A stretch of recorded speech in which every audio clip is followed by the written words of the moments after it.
Shuni o'limligimga ishlatarsizlar. Xo'p bo'ladi, dadajon.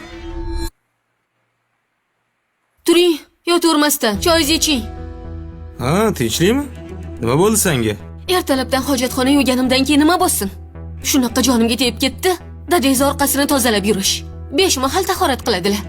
Ketlarini men tozalayman. Hamma yosuv bo'lib yotibdi. Men tozalashim kerak. Endi menga qara. Qara odam bo'lsalar, qo'llari qaltiraydi. Tushunsang bo'ladi-yu. Qachongacha ishlayman bunaqa qilib? Qachongacha mana shunaqa yashaymiz?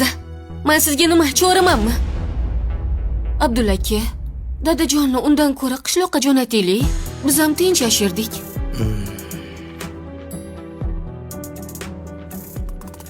Kiyimlaringizni hammasini yig'ishtiryapman, dada. Bitta ikkitasi qolib ketmasa yana, o'zingiz ko'rib olarsiz-a? Rahmat qizim.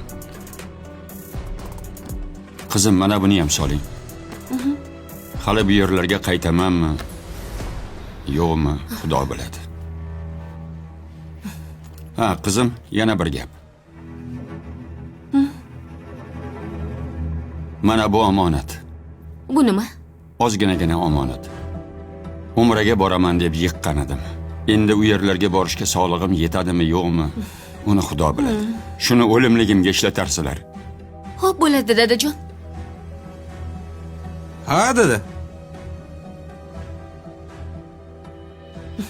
Tinchlikmi, dada? O'g'lim, men qishloqdagi uyimizga ketmoqchiman. Onang rahmatlining ham mozori o'sha yerda. Bir qadam bo'lsa ham yaqinlashamanda. Bu gap sendan chiqdimi? Yo'q, nimaga mendan chiqadi?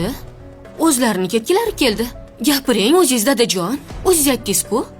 O'g'lim, men o'zim shuni xohlayapman. Shunaqa qilganimiz ma'qul. Sizlar ham xotirjam yashaysizlar.